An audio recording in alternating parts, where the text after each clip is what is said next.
In this video, I'm going to be speaking to the chairperson and deputy leader of the Irish Freedom Party to find out what they stand for.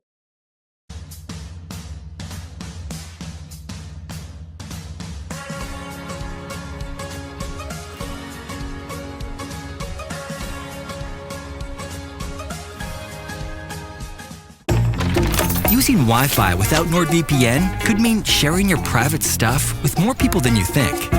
NordVPN. Online security starts with a click.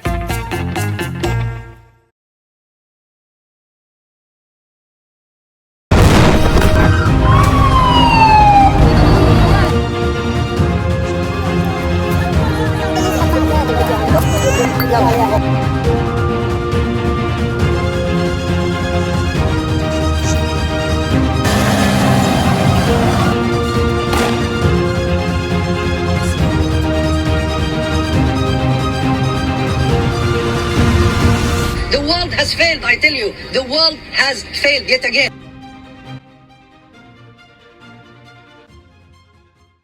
Hi, everybody, this is Crypto Rich, and like I said, I'm going to be talking to the deputy leader of the Irish Freedom Party to find out what they stand for. They are one of the new emerging parties that I think they're coming up everywhere, in the UK, in Europe, in Canada, that are standing in opposition to the WEF, the Great Reset, and the kind of insane policies that governments that have been captured by the WEF have been instituting in the UK and Ireland and the European Union and other places. Now, before I introduce him, please subscribe, follow me on Twitter, CryptoRichYT, join my official Telegram announcements channel.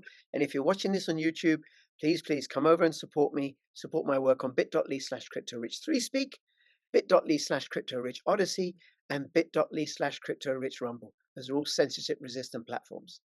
Michael, thank you so much for making yourself available. You're very welcome, Rich, and thanks for giving me the opportunity. You're so Michael welcome. Leahy. Yes, you are the deputy leader and chairperson for the Irish Freedom Party. That's correct, yes. As a candidate in the European elections, because tragically, in my opinion, Ireland is still a member of the EU. Very tragically, I'm afraid, yes. I voted Brexit, by the way, just to put my cards on the table. As did the majority of your fellow countrymen, so you're in the majority there. Yep, but we too, like Ireland, have been captured. And I follow what's been going on in Ireland. I have childhood connections to Ireland. I have very close friends from Ireland. I haven't visited that beautiful country often enough. Yeah, okay. Well, we'll have to sort that out. We'll have to get you over here. After our victory in the European elections, we'll have to get you over here for a celebratory party. Absolutely. As a visitor, not as a migrant flown in. God, no. All right. Do you want to say, because your background isn't in politics? No. My background is in business. My background is in business. I'm an architect by profession. I'm also a planner, and I've been an employer for most of my life. I set up business in 1986. I'm still in business, though I'm winding down from business at the moment. And some years ago, I became a founder member of the Irish Freedom Party because I have long been Eurosceptic. And I felt that the event of Brexit was a significant opportunity for Ireland to put some distance between itself and the European Union, which has become, our association with the European Union has become quite damaging to us as far as I'm concerned. Now, Britain had a much better opportunity to leave in that it had not made the cardinal mistake of adopting the European currency. And therefore, it already had a tradable currency. For us to leave means we would have to establish a new currency, and that's easier said than done. It's not impossible, but it's a difficulty. Also, of course, Britain has a much bigger internal market than we do. And geographically now we're located an island off the mainstream of Europe, and it's difficult for us. So it's difficult for us to pull out on our own, even though many people feel that the thing has become quite damaging to our interests at a variety of different levels. There are many people in the European Union who are reaching the same conclusion, that the European Union is no longer fit for purpose. It's no longer working properly. It's no longer providing people with prosperity. It is no longer a peace project. And we see that in the very bellicose attitude taken in respect of the Ukraine war.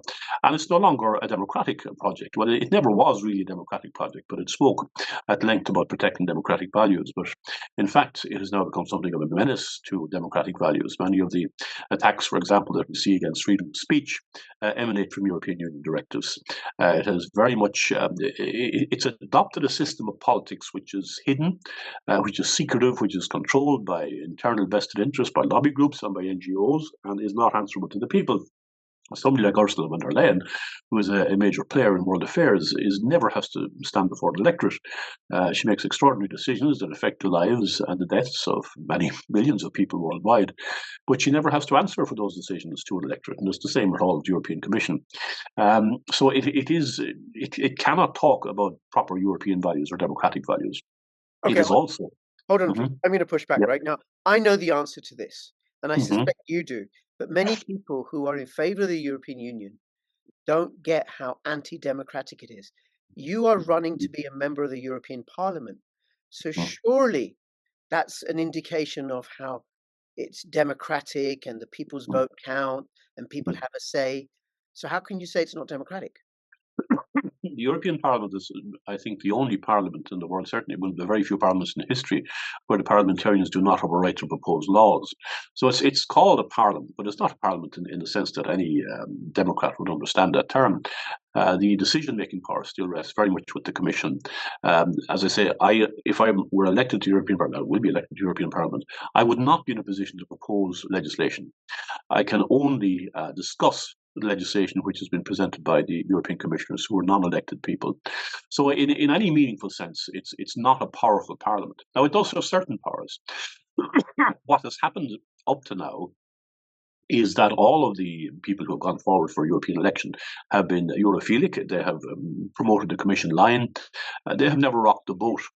But you are going to see a dramatic change, I think, after these European elections. There's a significant movement throughout Europe in regard to returning powers from the central Brussels bureaucracy to the individual nation states. I think nearly every country agrees with that. But you're seeing a great deal of restive activity in countries, formerly at the core, even in Germany and in France and in Holland, where you're seeing significant Eurosceptic elements emerge. I mean, Geert Wilders being elected to the largest, having an electoral success, being elected the largest party of the Dutch Parliament, the Alternative for Deutschland now being the largest political party in Germany, the possibility of Marine Le Pen being elected in France, not to mention the significant hostility towards Europe, the Brussels bureaucracy in countries like Poland and Hungary. I believe that there will be a significant sweep of the old guard away from the European Parliament after the next election. I think there may well be a Eurosceptic majority in control at that stage. Now, Euroscepticism may or may not lead to a breakup of the European Union. Many of the parties I mentioned, such as the Alternative for Deutschland, have members which seek the abolition of the European Union completely. I would be somewhat on that line. I think what I would like to see happening is a realization, and I think that realization is there in many, many countries and among many, many people, that the European Union is no longer fit for purpose. It's no longer a democratic project. It's no longer an economically successful project. And it's no longer a peace project. And it needs to be taken apart. And I think that the countries which form part of the European Union at the moment can come together again and reconstitute what the European Union has become to something which is more democratic, to something which involves a loose cooperation in economic terms among those countries, but which allows a much broader latitude of decision-making to the individual European states. Okay. Much of the power of the European Union was brought... Sorry, go ahead. Hold on, please. So, yep. So as an MEP, if elected, you won't be able to propose legislation. No. You're not able to veto legislation. Well, no, there is you have a certain veto power. The Commission must get approval from the European Parliament. While there's a bit of a game going backward and forward between the Commission and the European parliamentarians, the Commission needs the Parliament. Probably the Parliament needs the Commission more than the Commission needs the Parliament, but the Commission does nevertheless rely on the parliamentarians on occasion. So that's important to bear in mind. It's not all one-way traffic. The parliamentarians can have a certain, with a significant blocking minority or a majority, they may well be able to tie the hands of the European Commission. Now, you could be ending up in a situation like you get in the United States of gridlock between the Republican and Democrat Party. You could end up in that kind of situation. The whip hand is still in the hands of the Commission, which is not elected. But if the parliamentarians make themselves troublesome enough, they will be able to get some concessions. Right. Now, I think if there is a clear, if you combine a significant Eurosceptic element within the Parliament, possibly even a Eurosceptic majority within the Parliament, with one of the major countries becoming Eurosceptic, like one of them. If France or Germany goes Eurosceptic, that's it. It's over. If Marine Le Pen gets elected to the presidency of France, then I believe the European Union is finished. I'm not sure I'd like to see that happening in a precipitate fashion, because the collapse of the European Union could be disastrous for everybody concerned. I would far prefer to see a dissolution of the European Union in an organised fashion and in a negotiated fashion between the different countries, between the different power blocks, and between the different citizenries. Okay. Okay. Yep. Something else you said earlier about how the European Union hasn't been successful economically, because one of the things that shows up in the mainstream media in the UK, possibly in Ireland, I don't know, I don't follow the mainstream media in Ireland, is how successful the European Union has been and how Britain, on its own has suffered and we'd have been much better off. What do you say to that argument? No, look, I mean, it has the fact of a single European market has been of significance. There's no question or doubt about that. And I would want to hold on to a single trading bloc. I think that the free trade between countries is a recipe for prosperity. But the European Union, as a share of world economy, has been falling quite dramatically over the past 10 to 15 years, from circa 34-35% some 15 years ago to about 25-26% now. And that share is falling.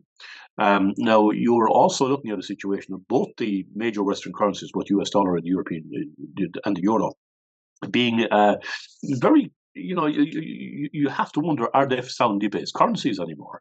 They're largely based on the confidence that other states have in them. But that confidence can be shaken by international crises, in particular, such as the Ukrainian war. Wars do tend to change situations very dramatically. I would say that most Europeans now find that their standard of living has not increased, and in fact has gone on to decline for a very large number of people. There are a lot of people, even in the central, most prosperous nations of Europe, Germany and Holland, who are fuel poor, who are not able to afford the food that they were able to afford 10 years ago, who are finding it very, very difficult to heat their homes. And it's largely a question of shooting yourself in the foot. The European Union has adopted the most extraordinary, stringent green agenda in terms of entering the possibility of zero carbon, of completely eliminating the use of fossil fuels, without having any genuine alternative. When you talk about wind energy, and Ireland has very significant wind energy resources and potential tidal energy resources, but I'm fully aware we will never be able to replace our energy usage with renewables in the kind of timescales that have been spoken about. We're talking about cutting our carbon emissions, our fossil fuel use by 50% by 2030. That's only 6 years away. That just won't happen without a catastrophic impact on cost of living, on our living standards, on industrial production. We're talking about a complete elimination by between 2040 and 2050.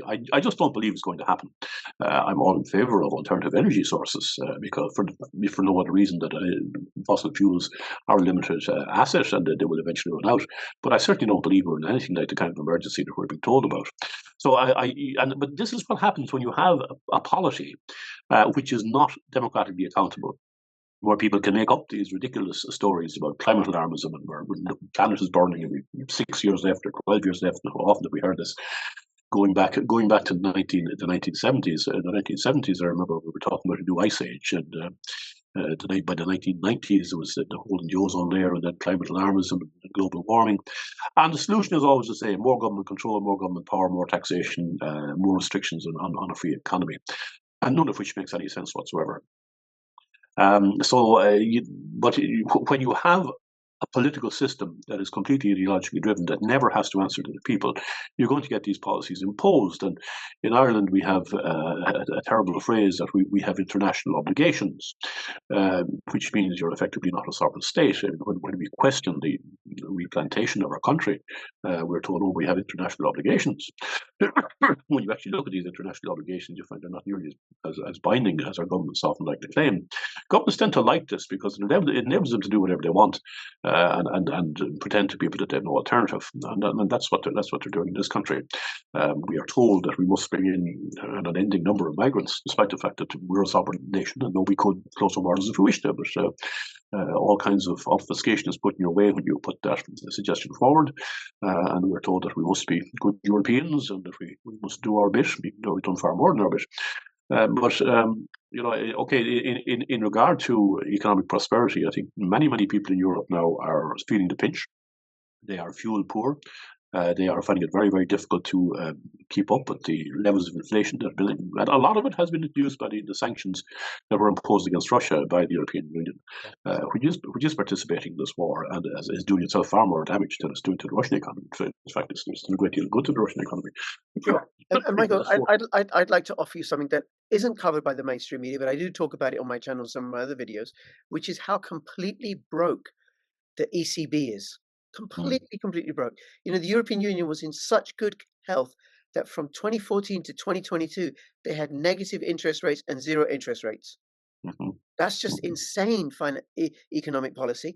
And now interest rates are going up. The Federal Reserve is raising interest rates. So money is being drained from Europe, chasing the higher yields in the United States. It's bankrupting the Europe even more. They have to raise interest rates, but of course their debt is so large, there's just no way it's repayable unless, of course, then they issue euro bonds. And then what that will mean is they'll have to directly tax European citizens who will have the joy and pleasure of taxation without representation. I suppose the only thing that has saved us from Europe is that it has limited enough direct taxation powers. It can impose penalties on governments, but it doesn't have direct taxation powers. But I mean, the real danger. They want to. Of course, they've been angling for that for a long time, and they're getting there. And they keep saying that taxation is a competence of the individual states, but they're now trying to harmonise taxation policy, and set minimum budgets and minimum contributions for each nation state to give to the centre, which is, of course, taxation by another name. But yes, you will have that dreadful situation. I mean, how stable the European currency is, I don't know. You would be in a better position to comment on that than I would. I long believe that the United States currency is in for a serious fall. I think when that happens, the European Union currency will come under the same pressure. But it's inevitable because they're not really self-functioning economies. An awful lot of what they do is based on confidence and based on the fact that they have been prosperous, and it may come to a very abrupt halt very suddenly. And as I say, wars do tend to change things. There's a major European war going on, and Europe is heavily involved in it in terms of subsidizing one side, as indeed is the United States. And I'm not sure that we're going to be able to do that. I'm certainly not sure we're going to be able to continue to do it. So one needs to be aware. Of what's going to happen. These things can dramatically change. The attitude of people to the European Union can change overnight. Ireland has been supportive of the European Union, supportive of our membership of the European Union, but largely because Euroscepticism has often been praised in terms of, well, you want to leave Europe. And of course, if Ireland leaves Europe, it's isolated. But I think we've got to move away from that position and say, look, the European Union as it stands needs to be abolished. And that way nobody is left out, nobody is abandoned on the outside. For a small open trading economy like ours to be abandoned, to be on your own, it's a different position to be in. I mean, our only trading partner then would be our nearest neighbour, Britain, and the United States, and you would be very much depending on the kindness of strangers, which mightn't always work out for you. So people are reluctant. They would be reluctant if you asked Irish people today, "Do you want to leave the European Union tomorrow?" They would say no, because the idea of being left outside, the idea of having to, for a small country to establish a new currency, to establish new trading links, it would be a very traumatic period. But if you talk about a significant reformation of the European, I know the European Union has been designed to resist reform, but if enough countries are there, and if there's a Eurosceptic majority in the Parliament, and if one of the major countries falls, I think it will fall. But I hope that fall is not a crash. I hope that it's not a complete collapse, because that would be catastrophic for everybody. And I mean, the warning sign was there when Britain walked, and it walked because it couldn't negotiate a sensible deal with European partners who were completely inflexible. And it arises from the very strong core of Franco-Germany, which has been functioning as a single state for the last 20 years or so. Yes. And having been at each other's throats for the previous 100 years, they suddenly patched it up and decided that they wanted to dominate everybody else. They do have very much a colonial impact. Hold on, Michael. Sorry, I want to move this on to Ireland, right? I just want to say Greece should have walked, right? And I think the euro is in much worse state than the dollar, but that's a whole other conversation. Hmm. So Ireland, you mentioned earlier the migrants. Now, Yes. what's wrong with us having asylum seekers and taking care of them? And Yep. I mean, what's going on in Ireland that you object to in that regard? It's the extent of it.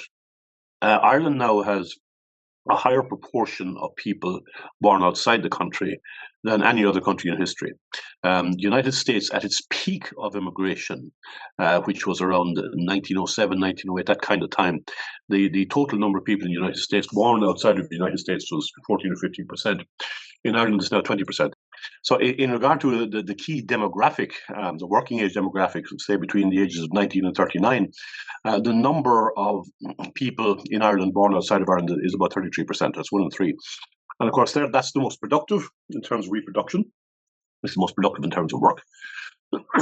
And we will probably be looking at a situation of 50-50 much more sooner than we think. Just in terms of normal demographics, normal reproduction, number of kids per family, immigrants coming into a country will always have far more children than the native population. Irish demographics are birth rates have fallen through the floor in many other European countries. But in addition to the fact that 1/3 of the people in that key cohort are born outside the country, we're still importing vast numbers of people. Why, I don't know. But Where are they from? And I've heard they're mostly men. Which countries are they from? yes, there's a huge number of people. There's two processes. One is the Ukrainian war situation. We placed no upper limit whatsoever on the number of people we took in, and we've taken in something like 100,000 Ukrainian immigrants. We've taken in 250,000 people in the year 1923 from all parts of the world, doing asylum seekers, international protection. The asylum seeking regime is based on the 1951 and updated 1967 UN protocols on asylum, which were put together at a time when cheap air travel didn't exist. Now people are simply showing up without documentation. They board a plane in Germany or somewhere. They arrive into the continent of Europe. They board a plane, a Ryanair flight from Germany, and they get on the plane with their passports. And when they arrive in Ireland, they don't have their passports. I speak to air traffic maintenance people close to Shannon Airport, close to where I live. And they tell me that the biggest job they have when they try to clean out a plane is flushing out the passports from the toilets, which have been pulped down there. And of course, they've locked the toilets very quickly. So these people arrive, they claim they've lost their passports, they claim their passports were taken by people traffickers, and we have to take them in under the present conditions of the asylum protocol. But of course, this is something we could pull out of any time we want. We're a sovereign nation. We do not need to stay with the asylum protocol. If it's no longer working, or if it's obviously being gamed, which is obviously the case, then we should stop it. Frequently, these people come. I understand they're coming mostly. Apart from the Ukrainians, there's Georgia. Yeah, I mean, there's a lot of people who claim to be Ukrainians who can't speak Ukrainian. There's a lot of people who look much more like Somalians than Ukrainians, but they tell us they're Ukrainians. They arrive without passports and they say they're from Ukraine, and we don't have the wit to figure out that they're not actually from Ukraine when they can't speak Ukrainian, when Ukraine doesn't have a significant Muslim population, but a huge number of people who arrive here are Muslims. So, why is that? Or why Ukraine doesn't have a major black population? A huge number of the people who arrive here claiming to be Ukrainian are black. Fair enough, it's obvious that they're gaming the system now, Michael, has this? It seems to me this has accelerated in the last few years because it's very much accelerated in the past 2 or 3 years. Why? Who's doing this and why? These are very difficult questions to answer. You will see a huge number of military-aged men, young men, and you can recognize somebody with military training. I was in Dublin Airport there, I'd say it's 8 months ago, and I was just astonished at the number of military-looking people around the place and arriving into the country. And you can tell a military guy by the way he carries himself, by his haircut, whatever the hell it is. You can always tell a guy who is or was a soldier. And there's a huge number of them, and you have to wonder: is this part of some kind of a plan to bring in a group of people who will be suddenly given guns and uniforms and told to keep the paddies down? You just don't. I have no idea what's going on. It's very hard to. It makes no sense at any level, and it's very hard to explain it at any level. It's very hard to explain what's going on or who is actually behind it. Okay, we're immigrants. I was born in Pakistan, as were my brother and my sister. Yeah, my mum was a lecturer in Pakistan. My father came here as an accountant for the embassy in Pakistan. So he came as a diplomat. We came in, in the early 70s. We settled. We stayed. and like many people in the 60s and 70s from the Caribbean and India and Pakistan, they came to the UK because the economy was expanding. Yep. And people were needed to drive the buses and to be the nurses and doctors and stuff like that. So is that what's going on with these people? Because I don't get the sense that Irish economy is expanding and growing and needs labor.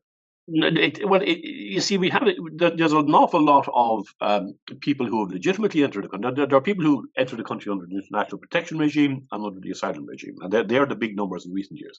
But in addition to that, we have been importing people, particularly to work in our hospitals and for other labor purposes as well, with visas, and that's all perfectly legitimate. One of the reasons, however, that we need people to staff our health regime is that our own doctors are given such dreadful working conditions that they leave the country. Many of them want to come back to the country, but they pay in conditions. The housing is so expensive that they can't afford to come back. So you have this absurd situation that highly qualified doctors who have been paid for or had a substantial portion of their education paid for by the Irish taxpayer, they're leaving Dublin Airport at the same time as these large numbers of people are coming in from various other parts of the world to fill their jobs, which is an absurd situation. This makes no sense at any level for a country to behave like that, to export your own people on the basis that you'll get cheaper labour from abroad. I mean, why do you educate the people to that extent in the first place? And of course, you're taking people out of those countries who are highly skilled and are perhaps needed in those countries. So it's not a healthy situation. What we're doing, it makes no sense at any level. In terms of the international protection regime, the reason we become so popular is because our social welfare system is actually very generous, particularly with regard to Ukrainian people. Ukrainian people come in here to get medical cards, they have free medical care, they get free third-level education, things that Irish people have to pay for and pay hard for, So it really makes no sense. People are getting very, very angry with it. And to a large extent, Irish people are becoming treated as second-class citizens by their own government. I can see that as a recipe for conflict. Now, yes. Politically, I would have said certainly before lockdown, I'm from the left wing. My Yes. heroes were Tony Benn and George Galloway. I joined the Labour Party to support Jeremy Corbyn. As soon as he was ousted in a coup, that's it, I left. But now I don't think left and right apply so much. It's more about liberty and autonomy and sovereignty versus an overreaching state that wants to micromanage every single aspect of people's lives. And for me, I think it's shocking and disgusting that a largely homogenous, peaceful country like Ireland, beautiful culture, beautiful people, terrible weather, is having this influx of people that aren't Catholic, don't necessarily speak English, right? Aren't conversant with the local traditions and everything. And then it's a little bit like, the open borders didn't work for India when the British arrived. Open borders didn't work for Africa when all the Europeans came. Open borders didn't work for North America. And it certainly didn't work for Tasmania, when the British came, they hunted every single Tasmanian Aborigine like they were animals and killed every single one. So then what you have, I think, is the destruction of local tradition and culture and conflict. And this is it's like a recipe for conflict. And then you have the ruling class, the oligarchs in Ireland, able to rule over people because they've set them fighting against each other. No, I mean, I was up at a place in Newtown, Mount Kennedy. It's a small village in Wicklow, which is part of the constituency, the Ireland South constituency they're campaigning for. And there's an iPass in the international protection system being put in there. And in the grounds of an old building. And it's going to be 64 men, but they're all going to be living in tents. And of course, the local residents are terrified of this. These are all young military-age men. Nobody knows where they came from. Nobody knows what their culture is. And they're actually terrified. And they're protesting about this and trying to stop it.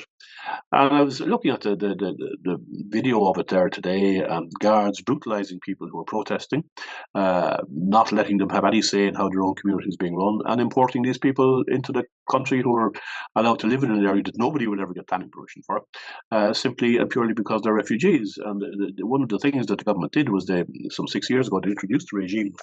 Normally, if you want to build a building or have somebody living in an old house, change its use from an old house to a multi-occupancy house, you have to have planning permission. You have to show that you have the services, that the traffic infrastructure that can be handled, that you have adequate education infrastructure, and so on and so forth. But suddenly, this can be done without planning permission. Now, any local developer wanting to build houses for the local community has to go through the ringer of the planning system. It's a very, very onerous process. But if a government wants to put an international protection regime in place with 200 people, then they don't need planning permission.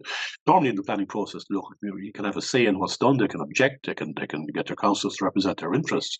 But in this situation, you can't. So you have the strong arm of the state overruling the wishes of small local communities. And it's tragic. This is a small rural community, 200 people, which is being swamped by 64 people coming in to live here in what would be dreadful conditions, with no facilities whatsoever. So needless to say, these people are terrified. They're very worried about what's happening to their community.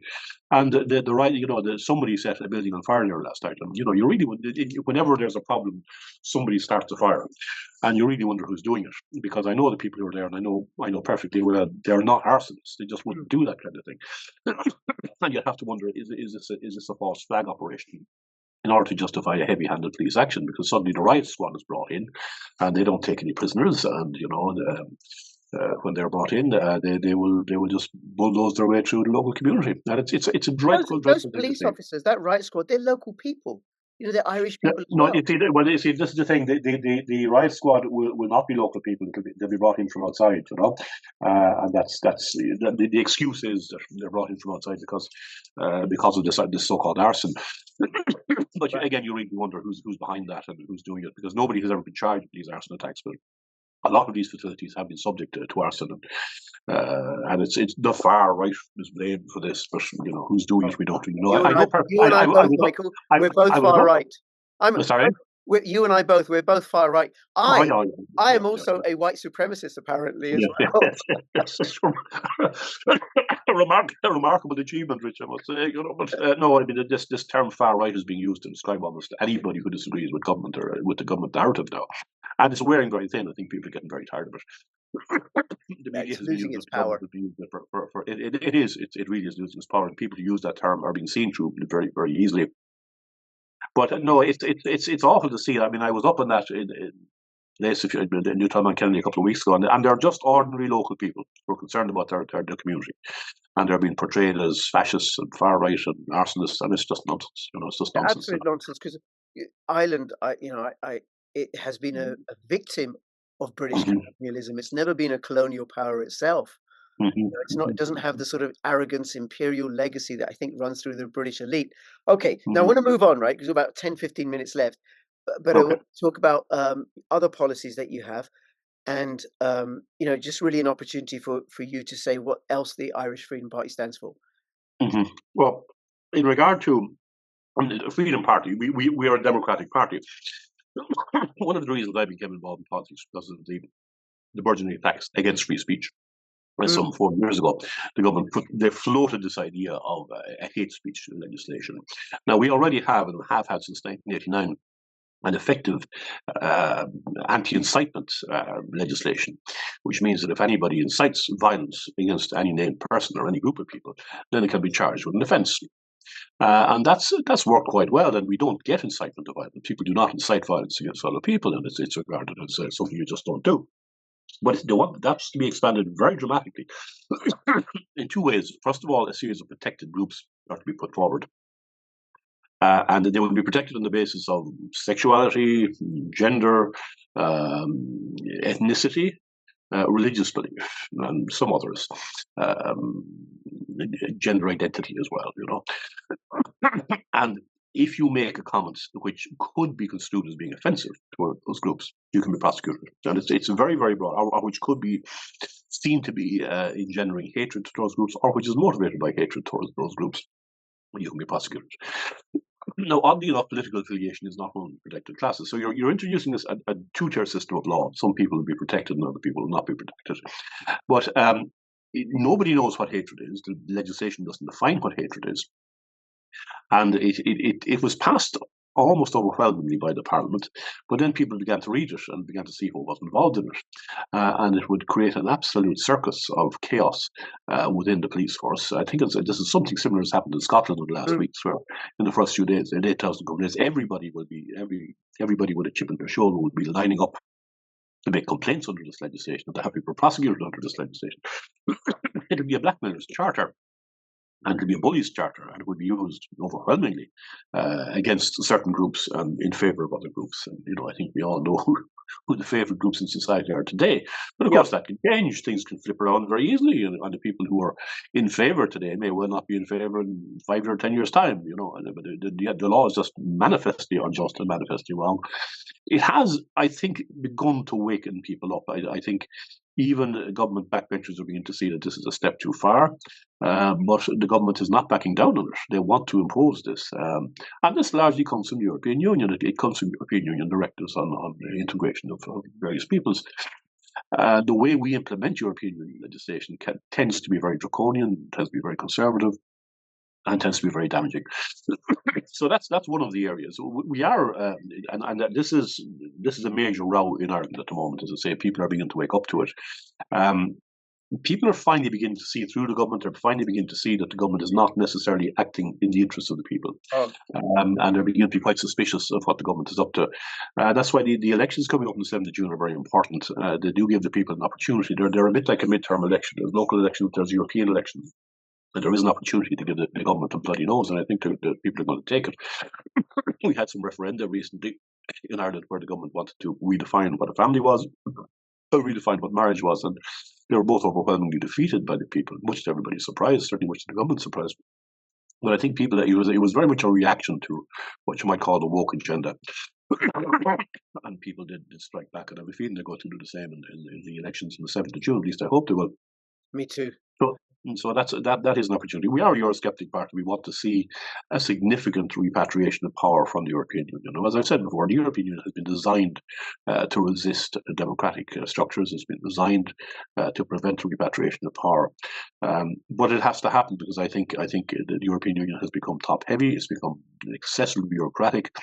It's become ideologically driven by the worst kind of poorly thought out ideology, mostly relating to climate and wokery and all the nonsense that we've been fed up to our gills with for the past years. Just on the climate stuff. So, I have voted green in the past. I won't vote green again. We do have solar panels, and I cycle around and I drive a Prius. We got the solar panels installed years ago, right? I wouldn't vote green again. But isn't it funny how the continent, which doesn't have any appreciable hydrocarbons, wants the rest of the world, everybody, to do without hydrocarbons. So no surprise there. The Europeans, this is their great civilizing mission for the 21st century, using the climate change agenda in order to impoverish the rest of the world, just like they used Christianity in the 18th and 19th century to impoverish the rest of the world and steal their resources. Very interesting. No, it is strange, and there was the interview with Guyana, the president recently. Oh, Michael, you've gone on mute. There was the interview with the president of Guyana. Yes, the BBC interviewer was I saw that for wanting to use oil, and he was. Oh, you've gone on mute again, Michael. Sorry about that. That the Europeans want everybody else to do without their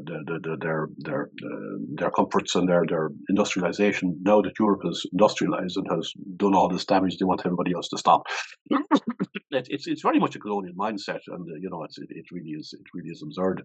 I don't buy into the carbon or into the climate alarmist message at all. I think the evidence is very, very tenuous at best. I think we have a good reason for moving away from fossil fuels in that they will eventually run out. I invite you to look into abiotic oil. See, you know that sometimes people say to me, "Oh, well, there's the consensus on climate change." Well, of course, there's a consensus because everybody who dissents is censored or deplatformed. YouTube will delete videos that challenge the climate change agenda. So of course there's a consensus, just like consensus during lockdown and stuff. Well, that just shows the weakness of their arguments, that it can't stand up to criticism. And one thing I've been looking into and invite you to look into at some point is abiotic oil. That oil is actually formed by minerals and it's the second most abundant liquid on the planet after water. Okay. Anyway, I will look into that certainly. Okay. When is the general election in Ireland? Well, the general election has to be held before March of next year. Many people feel the government may fall before then. If they do very badly in this European election, I think they probably will try and hang together. If they do well, they may well say, well, look, let's go for an election in September. I have a feeling they won't do well in the European elections, and I think they probably will hold on to next March. And they will probably they will try to have a giveaway budget sometime in October, November, that kind of time, in order to buy votes. Now, one of the things is that Sinn Féin, who are a hard left party and a Marxist party, are waiting in the wings. They're now the largest party in the country in terms of percentage vote. They were up to about 32 or 3% in the polls. They're now down about low to mid 20s. We, in what would be called the far right or the nationalist right, have seriously hit Sinn Féin. Sovereignty. Yeah, the sovereign right, shall we say? Yeah. I'm actually coming to accept this far right term. It's not so bad. At least people know. I think so many people have said when they hear a description of the far right, well, I believe in that. So I believe in protecting our borders. It's insane. Things like religion and family. Independence and self-sufficiency. Those are now far right ideas. But my mind here is. I mean, they believe in free speech. They must be fascists. I mean, what do these people have the remotest idea of what fascism is? When did you hear Mussolini or Hitler advocating for free speech or for return of powers to the individual nation states? And yet they call people who advocate for free speech, they call free speech a far right value. It's just absolutely astonishing. They're the most ignorant people politically that you could possibly come across. Look, I'm beginning to accept the term. I don't really object to it very strongly anymore. Even when I'm canvassing and people know what you stand for, I say, well, we're what radio television share, and that's our television. So we're what they would call far right, and I think they then understand that you're probably okay. Yeah, that's right. So. Okay, now you were saying about Sinn Féin. So are they the likely inheritors, or is it too early? Well, I think that they would have been until very recently, but they've made some very serious mistakes. They did not read the public. They have been traditionally very good at reading the public mood, very cynical. But they did not read the public mood in immigration. They're very strongly pro-immigration, and they had their own natural supports would be working class based, but the working class were absolutely fed up with what was happening, and they came out very strongly against it. And Sinn Féin lost a lot of support on that. Secondly, on the issue of free speech and the hate speech bill, again, Sinn Féin absolutely backed it to the hilt, and people began to get very annoyed about that. Sinn Féin were very much pro-lockdown.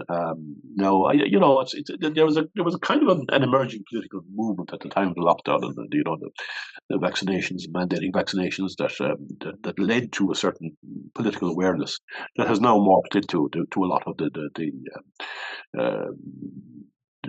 positions that we're taking against the government narrative and the resistance to the government narrative. But Sinn Féin, again, were very much on hard. They were actually trying to push the government to more draconian lockdowns and more repressive legislation. So I think that they've lost a lot of support on those three issues. They still have a significant core support. They're still probably the most popular party, but they're well below what would get an overall majority. They're at about 20, maybe 24% in the polls, and I think that may be slightly exaggerated. The European elections will tell a lot as to what their core support actually is. Okay, so and then parties like the Irish Freedom Party, even if you don't capture 20% or whatever, you can shift the mood. Yes, well, that's what we're trying to do. Even if we don't get people elected this time, if we do succeed in getting a significant vote, we will have to be taken seriously. We'll have to get airtime, and we'll have to get be taken more seriously by the media and by the other parties. They already have shifted their policies in response to us. They're already the parties of the government are beginning to toughen up on immigration. They're beginning to wind back on some of the things that they were saying, and they are beginning to listen to us, and they are beginning to adopt some of our policies and to vet people more carefully and to look at speeding up the deportation process or speeding up the hearings process. They're beginning to do that at long last. Of course, they're not acknowledging the fact that we forced them to that position, but that is actually the case, and I think people realise it. Yes. Well, hopefully, people will see through that. I just think they're just pretending, or they're capitalizing, and then should people fall for it come the next general election, we got another, 5 years or so of a WEF captured government. So I want to thank you so much, Michael, for taking this You're very time. welcome. Is You're there very welcome. anything you want to say before we finish up? Anything we haven't covered? No, I just think that there is a mood of change sweeping throughout Europe. I think Britain was to the vanguard in realising the difficulties of the European Union. Brexit has been a very difficult path, and I know perfectly well the Irish government been very, very much more difficult than it could have been. Instead of taking Brexit as an advantageous position for Ireland, where we could have moved to detach ourselves slightly from the worst aspects of the European Union, we played completely hardball, and we were used by the European in efforts to undermine Britain's efforts to leave in unfavourable terms. So the way we behaved was dreadful as far as I'm concerned.